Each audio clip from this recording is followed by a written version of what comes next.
Hello, and welcome to the Santaland podcast. I created it just for you. I'm your host, Tony Felice, and each episode I'll read to you for 10 minutes, and then we'll talk about what we just heard. Like the cricket in my story, I'll guide you through a grown-up fairy tale, one that explores ideas of existence, identity, and the soul's journey through trauma, and the transformative power of love. By the end, you'll have heard my whole story, a sneak peek into the creative process of bringing a book to life. Maybe we'll read other books together. But for now, follow the wise cricket and discover the Santaland within yourself, a place of hope, connection, and peace that's already inside of you. This podcast is especially made for those like me who feel a little different and maybe talk about math at weddings or philosophy at funerals. And like me, maybe you have a loving husband, or a wife, or somebody else that loves you.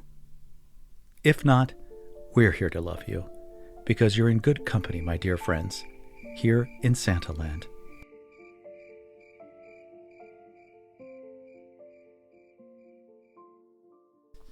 Hello, and welcome back to the Santaland podcast. Thank you so much for joining me again. Today, we are going to read two chapters. We're going to read chapters 5 and 6. Because 5 is very small. So we're going to combine 2 and then talk a little bit about what we just heard. So let's begin. Chapter 5, Needs and a Clock. At about 7:30 that morning, Tom was having breakfast with David. "I've decided I have needs and a clock," he told him, fixed in space on a piece of toast. Tom looked drawn, worn out. They were sitting in the dining room in the house. Dining rooms like this get into magazines. Beyond the huge, open, white-sashed windows, a lullaby of sounds and sun. Seagulls far off. The gentle repetition of the waves. The luxury of the place suited them, while it simultaneously stuck them out like a sore thumb. Just like me, behind the Chinese vase, if you look closely. There was a pause.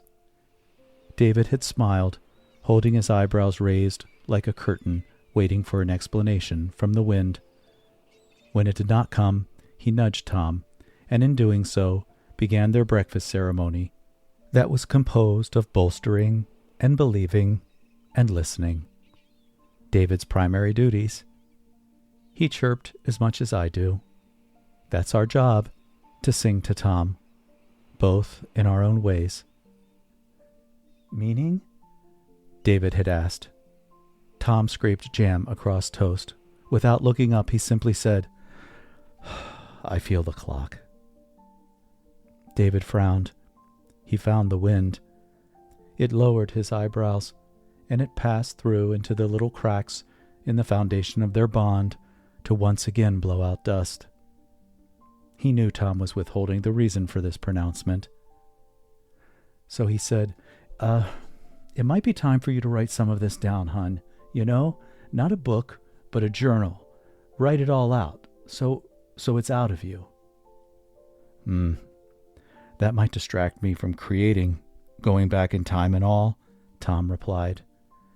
"What if you do it anyway?" asked David. "I'm almost 60, and I can't believe this is still haunting me," said Tom. "There's a reason for everything," David said. "Write it for me, so I know all of it." Tom looked at him for a moment, face falling slightly, and said simply, "Okay." Chapter 6, A Prism of Time. After breakfast, Tom had walked back to the barn, ostensibly to look at desk toys instead of writing. In the past, on his search for a sentence, Tom always time-traveled. He visited all the haunts, all the torments, and all the excruciatingly happy triumphs, the past, the present, math, music, lyrics, art, words, meaning, entendre. Quote, trapped in a prism of time, as Tom described it, thinking, One can get lost talking to ghosts if they're not careful. They'll sit right down in front of you and demand you tell them a story. And if it's a whale of a story, be careful, he reminded himself. Nothing worse than stretching the truth.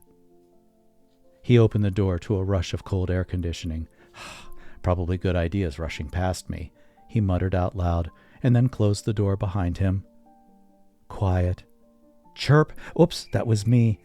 Drats! He said. He looked for me in the corner. I shuddered, waiting. His heartbeat increased, then he jumped. So did I when the computer barked out a reminder to check the laundry. He looked at the computer screen. Other than a rhetorical sentence about some earth business, nothing. He paced the floor, and then he sat down again, leaning forward, squinting. His head was perfectly framed against the window and the sea beyond.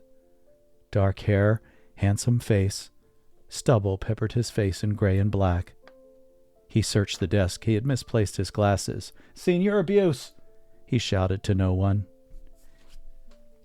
He typed, "It is an act of love to write a story." He hit backspace and deleted it. He started typing random thoughts, searching for clues. You must give birth to an idea and then nurture it until it becomes a teenager. Then it drives you to the brink of insanity. But you kind of love it. Highlight, delete. As all good teenagers, books are thrust upon the college campuses of the human mind.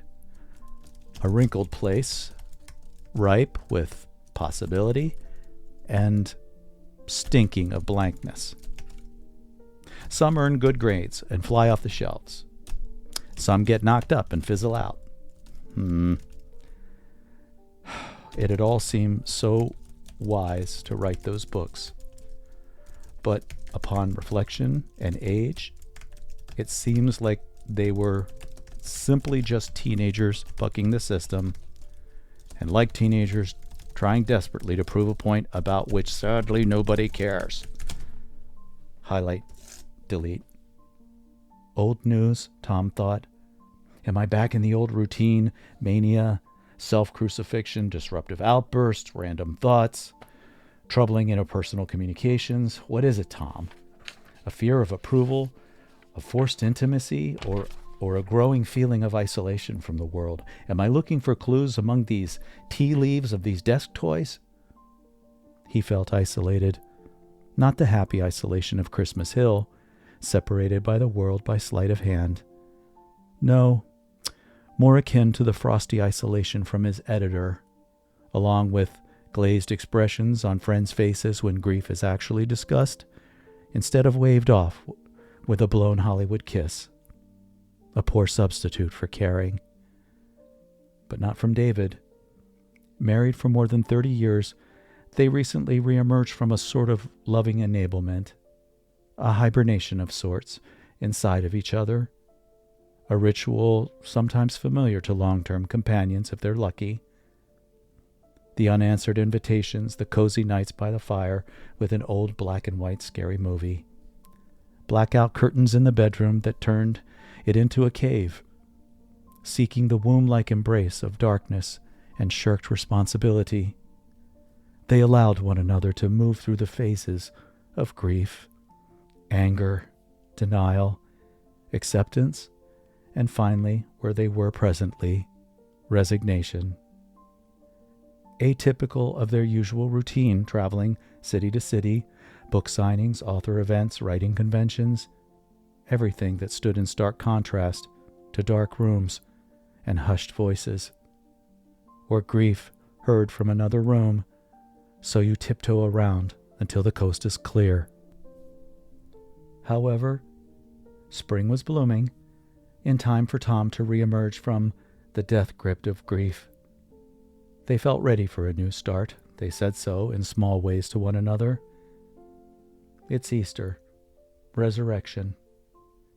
Tom thought the whistle-stop tour of apology he'd been on recently was 18 months of madness that required some atonement. He had behaved uncharacteristically at times, but now he was ready for redemption and to reemerge from the winter soil of his discontent. In his time away from reality, which is okay, remember, reality is a circular reference, Tom had misjudged many things. For example, he had miscalculated the veracity of the 3 Stygian witches: death, lost time, and insanity. In that order. He sat in the chair. He decided to go there in his mind. Look at my watch, beloved. See the portal? The face is spinning, but it's beginning to slow, and you can see Tom on the phone 2 years ago. Let's go back to the past. It all started with a call from his sister Claire. "I think you need to come here soon, Tom, like within a few days," the frantic voice said in whispered urgency. "Don't let me miss the good before the bad, Claire. I have commitments and schedules. Damn it, you know how it is, Claire. I mean, is Mom really dying? This feels so unreal." I know. She seems as cheerful and the same as yesterday, but honestly, I'm thinking you need to get here sooner than later." Okay, Tom said. "David can cancel it all, so next week?" "Tom, honestly, I don't know the answer to that question. The doctor said that's it. There's nothing to do. She's going to die at home. That's what she wants." Tom had shuddered at the thought of a gurney abandoned in the hallway with a sheet covering her and a yellow hand sticking out. Tom had called from London, on the road for the book tour for his last novel. 6 months of fans, demands, schedules, and forced intimacy. Still, Claire had been in constant contact with Tom, sensitive to the fact that he would rather have spent time with them than doing his job. But suddenly, the calls from Claire started coming more often, and in time, her cheerful nurse routine was replaced by the terrified daughter. Claire's funny stories had kept him connected, but when shopping cart mishaps, farting in the doctor's office, or run-of-the-mill news was suddenly and urgently replaced with worries, with conjecture or pleas for answers from Tom, all he could offer were kind words and money she refused more than she accepted. That was it. Tom's dread grew. Their twin speak appeared in their text, remnants from childhood and only used with each other. "How you durin'?" "I'm durin'." Phonetically spelled words and phrases from the southern Maryland of their youth, but also with a weird intuition that twins have. For Tom, it was an ability to see through people to the truth, and a weird ability to sometimes predict future stuff. For Claire, it was a gift of healing, of relating to anyone and making them feel loved. She was loud, funny, and broke out into song frequently. She also took no bullshit from anyone and could stand her ground with the crankiest of rich ladies who visited her in David's store in the village, or cranky seniors on her physical therapy rounds. Their twin verse filled the distance between them and the growing dread for Wendy's deteriorating health in their hearts. A shorthand that offered them shelter from the cold over the years. The umbrella of their friendship shed much rain year by year. Their bond was akin to 2 tin cans held taut by a frayed string, connecting them across time and space, age, and diminishing perspective. They'd text when the other one was already texting. She hurt, he knew it, vice versa. Phone calls. 10 years of speculation about when and where. First lesions, then cirrhosis, then worse. The evil that is cancer punched the time clock in Wendy's liver, and as Tom would say, damn it if the job wasn't done in 3 weeks. 10 years of speculation, 3 weeks to the finale. Mama never had a drink in her life. Cirrhosis? Tom had pleaded with his sister. Tom knew he could have been prepared, but he wasn't. He had 10 years to pack an overnight bag, but who really wants to plan for those things anyway? Even if it just sat in the corner until the day of the call, he could have packed it. He had the discipline, but he didn't do it, and he damned himself for it. He shouldn't have. But he did. Humans who suffer great tragedy most often turn on themselves. They feel guilty for just about everything. When the call finally came, he had seconds to move. They had returned from London early, but it didn't matter. The time was slipping away, faster than Claire had thought before. David grabbed whatever he could and they flew out the door, leaving everything Tom needed back home, including, maybe, himself. Or at least a large part of himself. The pushy one, the math one, the philosopher, the whatever one. He rocked back and forth in the car, waiting for a grueling 5-hour trip, begging God to keep her on the planet for just one more second. His beloved mother, his dear friend. Will we make it in time? He thought. This isn't happening. This isn't happening. Please, please.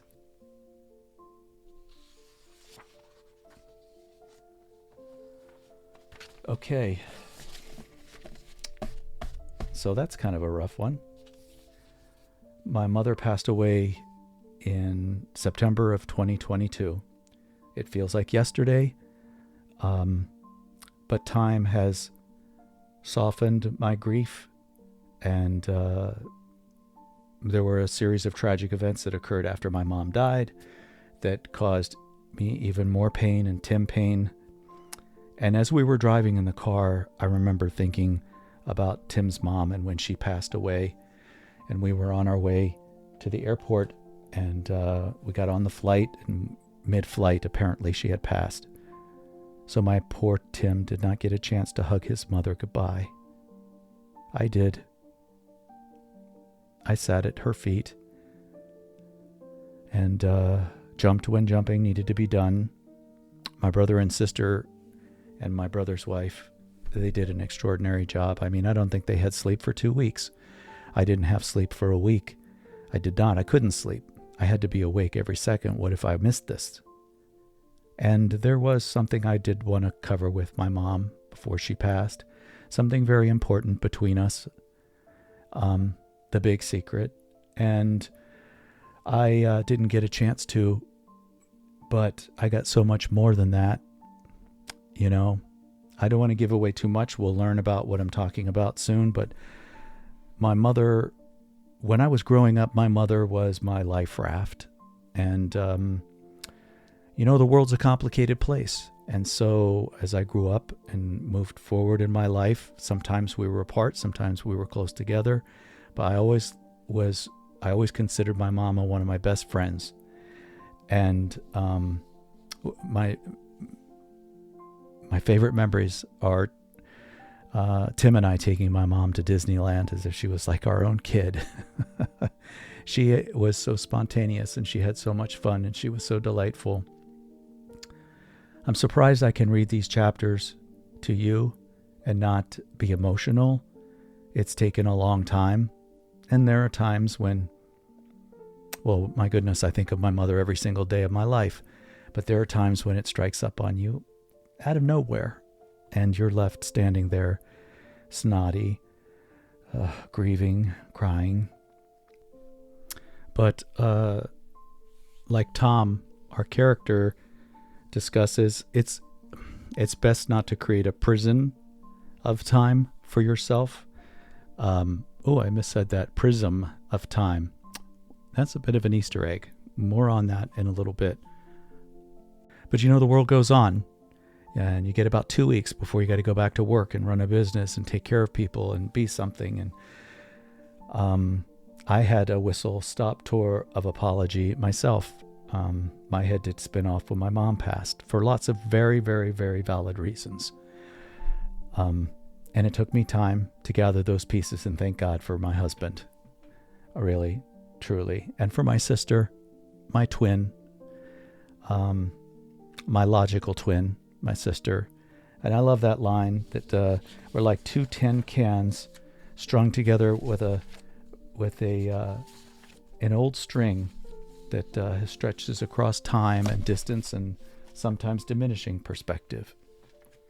But I hope your perspective is expanding, and that you continue to listen to my story and everything that went into the creation of Santaland. Speaking of which, also, what did you think about what he was writing?